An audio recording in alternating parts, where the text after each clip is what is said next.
I could never, in my wildest nightmare, have ever imagined the horrors that could plague even the most simple of life's enjoyments. The darkness that could invade any world, whether it is be real or fictional. It all started the day that me and my girlfriend were talking about video games we used to play growing up, the games that we used to enjoy. Over the years of my childhood, I have collected several games pertaining to several different consoles. We both found in the topic of a Nintendo 64 to be the most fun. So that day, we decided to pick up one from my uncle's video store and perhaps even pick up one of the greatest Nintendo 64 titles, Super Mario 64. Now, when we get there, it took some times and a lot of browsing, but we were able to find the game after about an hour or so in the several bins he had placed throughout the store. The only copy he had appeared, as well as that, we found it in N64, the very last one that he had in stock, ironically. And the best part of it was is that he gave it to us for free. He told me that it had been brought and returned nearly 15 times since it came into his possession, and now he was just looking to get rid of it. He also told me that, ironically, the game was always returned with it as well. They always seems to be brought together. He had that something was wrong with one or the other, and that some people even went as far as to tell him that they are evil, meaning hell, things like that. Seeing as how they only heard a story of 3 out of 15 customers, I brush it off and just as just some hysterical story told by people who decided that they simply didn't want to keep the system. An excuse, if you will, and give him a $20 for Super Mario 64. Cheap, cheap jerk gave me N64 for 3 though. We went back home after being gone for about like an hour and a half. When I got home, I laid the system by my living room TV and started to rummage through the old boxes where I kept all sorts of video games, ranging the classic Atari games to the ever popular Dreamcast. It's actually sort of strange because in these boxes I found that I own every major consoles except for the N64. Well, until now, anyways, I pulled out of my box with all the N64 games in it and began digging through it. I found games like Legends of Zelda, Ocarina of Time, as well as sequel, Majora's Mask, the two Castlevania titles with the system itself, Castlevania 64 and Legacy of Darkness, and so on. And then it was time to hook it up. After everything was set up, my girlfriend decided that she wanted to play Super Mario 64 first. And after some efforts, the game was ready to go.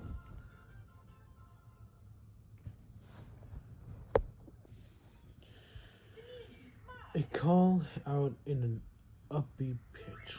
My girlfriend decided to mess with the Mario space a bit before finally pressing start on her purple controller. And the screen transitioned to the file select screen. There was some files already in the game. In fact, all 4 slots were filled, each having just started the game because there was no stars on any files.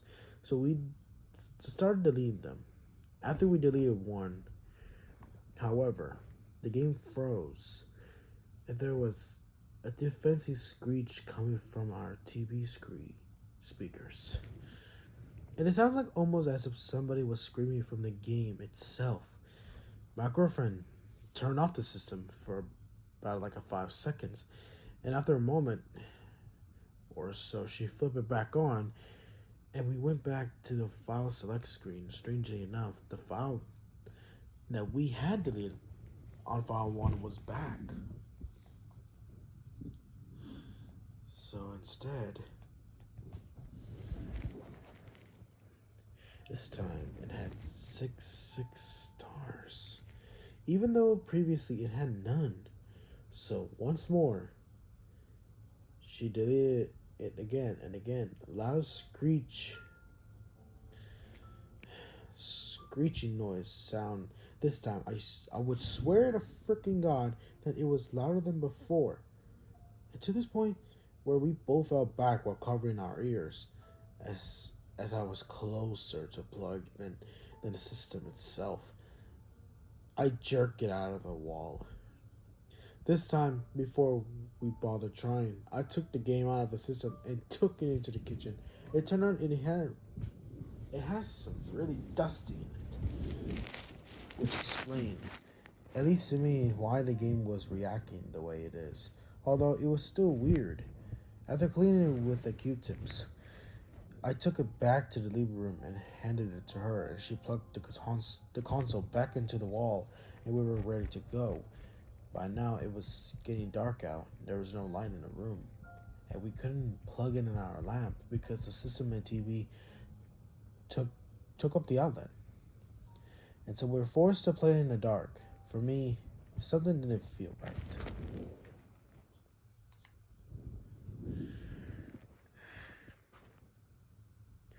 Because for some reason, I was filled with a sense of nervousness that I could not quite explain.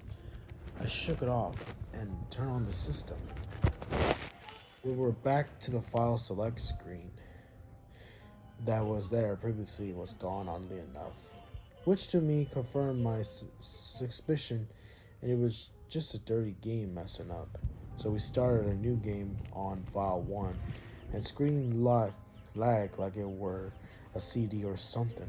But after a minute of starting up normally, we got an opening scene with Peach inviting Mario to the castle, and a camera, as usual, follow up to the pathway to the giant green pipe which Mario leaped out of.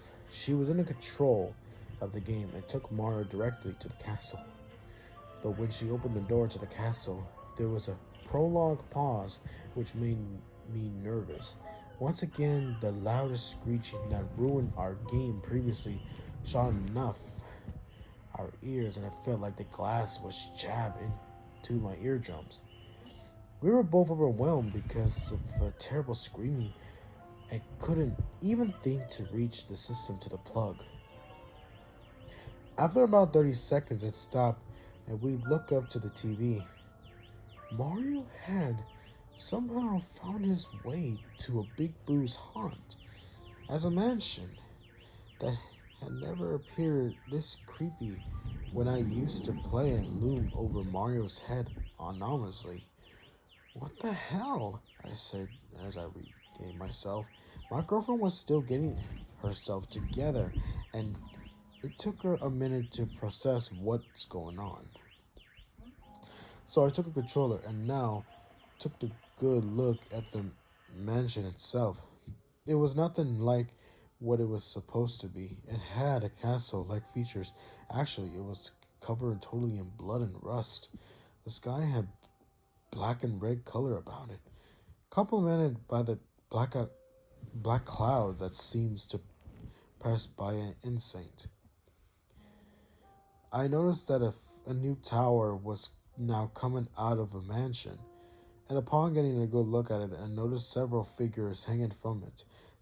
The whole screen faded into white, looked like it does the entrance room when you look up at the skylight and go to the world that you obtain the wing cap area.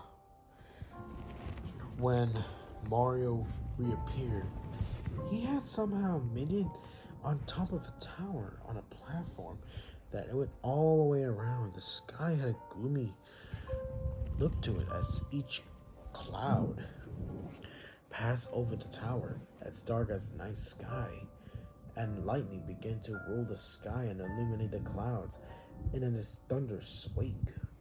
I tried to first to move Mario forward, but a bolt of lightning stopped at any moment that I was willing to make at any moment. I dropped the controller. My heart began to race, I didn't know what to expect and I could see by the look of in my girlfriend's eyes that a strong sense of paranoia had overcame her.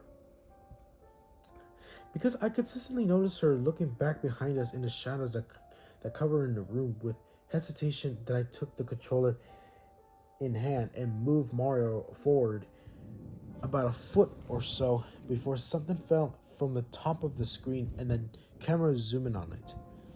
It was description of depiction of Mario with a noose around his neck. We both yelled out and I dropped the controller on the floor. I moved back as quickly as possible. Mario's clothes were ripped all over, exposing several parts of his body. Underneath the clothes, we could make out stab wounds from either a knife or a dagger, which more than unlikely caused the blood splatter all over his skin and remaining clothing. But the most gross part of the image was that his eyelids and mouth swollen shut with blood thickening, trickling down his cheeks and chin. I was appealed to the gruesome state. My heart is racing, and I would swear to this day that at the moment the dead Mario from the top of the screen that I heard something run into my bedroom.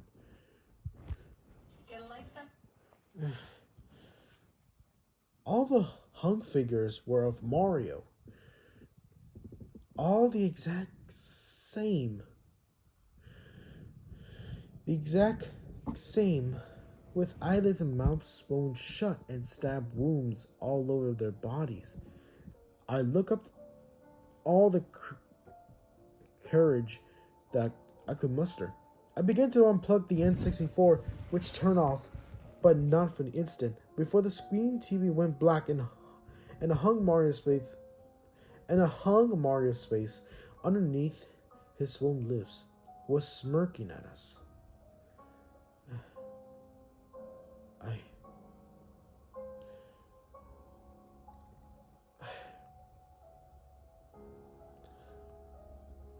I didn't want to get up, not even turn on the lights. I wanted to remain in that exact spot, sitting down because at least there I felt somewhat safe. But for my girlfriend's sake, I plugged in the lamp and lit the room up.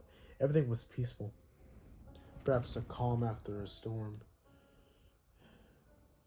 And I took a deep breath and I sat down. I couldn't get that image out of my head. That smirk. I felt powerless as to what my mind wanted to remain on.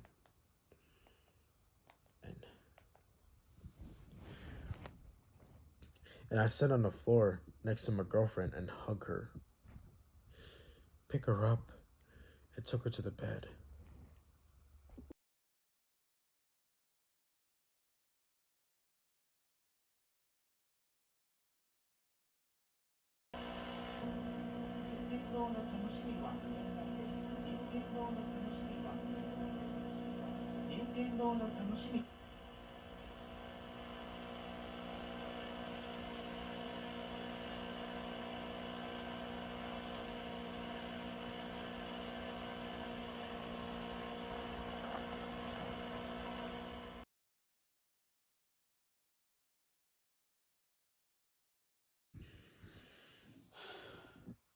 I picked her up and took her to the bed.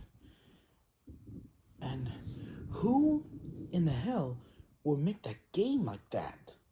It had to be a game. It had to be a hack one.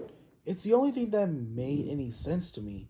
What I saw in that game, I would defend that's evil in its sickest form. Without a word between us, we lay in bed for what felt like hours before one of us finally broke the silence. She told me that she wanted to get rid of that game as soon as possible. As it already late, I decided that it would be the best to wait until tomorrow because I was sure that my uncle's store was closed, and GameStop doesn't take in games that old. So we stay in bed and agreed that we would not play the game again. But I couldn't get it out of my head still. I wanted to know why and or how is it done. My curiosity got the better of me in the end, and after she had fallen asleep, I quietly got out of the bed and went back into the living room, plugged in the N64, and it didn't turn on. Didn't have to. The game started itself. That game turned on by itself. And I don't know how. And not only that, it picked off exactly where I left off. I was astounded by this because I had never seen Nintendo 64 do anything like that. Right then and there, and I knew that there was more to this that I knew, and I had to know what. I was fascinated, drawn in perhaps. I got a good look around the tower. Despite being disgusted, I was morally fascinated by the entire scene. The paranoia it could convey was intriguing. After a few minutes of looking around, and I pressed the pause button, and again, as the screen faded, this time to black. It took me all the way back to the file select screen, and I found myself with more questions than answers. All the files were back again. File 1 had 6 stars, while the other files had none. I tried to remember back to when we picked the file. I was certain that they were not there before. I tried loading file 4. First, in response, the game showed me a picture of Mario dead in the pool of his own blood, with his eyeballs and entrails hanging out. After a shudder, it allowed me to hit B and go back.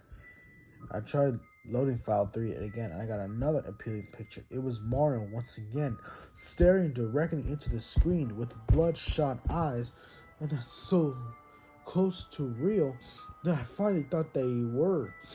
His mouth was gaping open, and his tongue was missing. Well, it wasn't missing from his mouth, at least. I extended further and realized that Mario's tongue was wrapped around his throat and that he was being strangled with it. I heard a chuckle of sorts, not from the game. It sounded like it was directly behind me. I ignored it against my better judgment. I tried to start a file 2 now. The video began to play. Mario was strapped down on the table and this scripted version of the castle's entrance hall.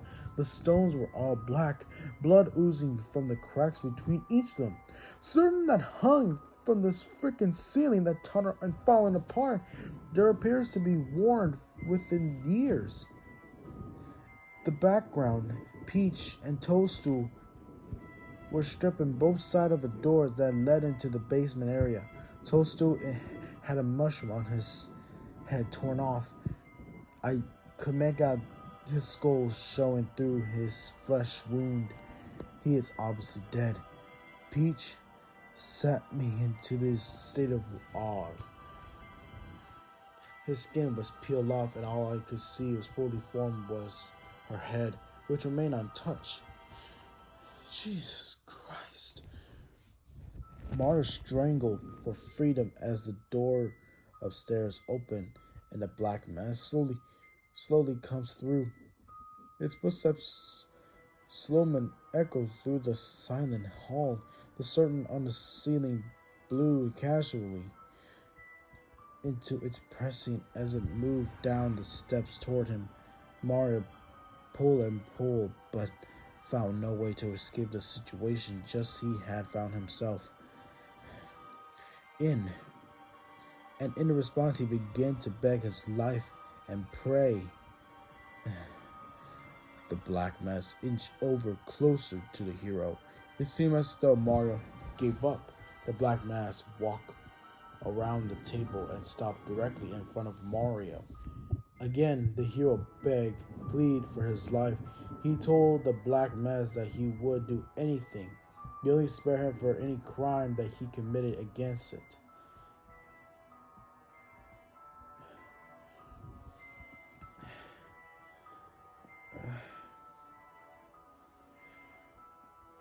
saw a tear roll down Mario's cheek, and he closed his eyes tightly. A rope tied around his neck and gagged and took in only heavy breaths. I couldn't see a hand so much as touch the rope or where it even coming from, but it was around, but it was indeed there, with just enough slack so that Mario could breathe. Deep lacerations cut through Mario's clothes, and blood by the gallons covered him in a crimson pool. He screamed, begged, pleaded, asked for death, but it was not given to him. Not yet, anyways. The cut continued until the floor was covered in a dark and red liquid, escalating slowly to the floor. Finally, the sweeps and stabs ceased altogether. There was a deep, mythical silence that only Mario's gap of misery filled. Before I could so much as think what I had just seen, his eyes and mouth were forced shut, and I see it for myself, a black needle coming through his eyelids and mouth so dentiously, effective slicing him, other than his muffled screams. Even more blood coming from his flesh wounds and covered up his face. The rope tightened around Mario's neck. Although he made no efforts to escape, it was over. It was all over. After a few short grunts, Mario was silent altogether, with not so much breath or a movement. His face was terrored, personified. Even though this was a video game, the pain one would have to endure, the torture.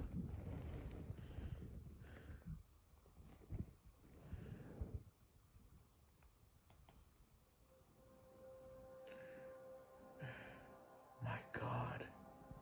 Again, before the screen faded to black, that Mario smirked at me. I sat in silence, the title screen with Mario's head coming up on screen. Only it wasn't the same Mario. The background was all black, and the Mario was the same Mario from the scene, and I had just watched. He had a smirk still on. After much debate, I decided to keep going. I went to the file select screen and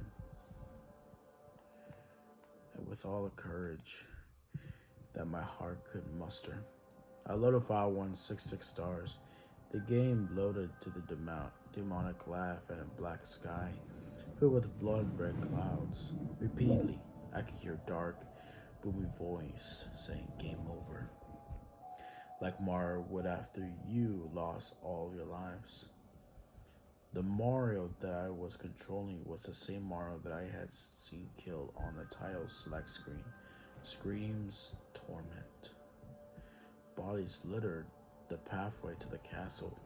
Bodies of Peach, several toadstools, and at the end, dead Bowser, whose head was missing and whose body was impaled on a pike right outside of the bridge.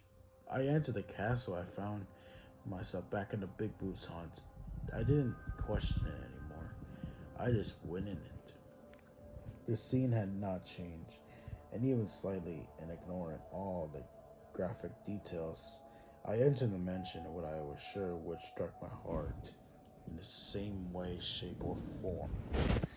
I could feel something circling and enclosing around me. I ignored it. I had to. I needed to know what this was, or what was going on. Something whispered in my ear, and I'm sure of it. I glimpsed as the screen transited to the entrance hall of the Big Boo's haunt. The room with all doors, the bodies of faceless Marios was hung over all the ceiling. Mario were hung all over the ceiling, illuminated by the torches. I could feel sweat trickling down my back of my neck. I saw the stood alone figure all the way on the upper balcony. I moved Mario slowly towards it, and I was afraid. I was more than willing to admit that, and have never been more afraid in my life. I jumped the steps one at a time, moving casually, casually and carefully. It was another hung man and that was for certain, but who who it was, and who it was, I'll never forget. As I reached the body, I hesitated, but zooming in on it, I began to tremble. My hands barely holding the controller. The figure was indeed a man hung by the rope. That man had his eyes and mouth swollen shut, just like Mario, and he was bleeding profusely from his eye socket. That man, in all of his pain, was me. He let out a scream, something haunting, a bone chilling, a wail like nothing that I had never heard. The screen began to flicker and turn on to static.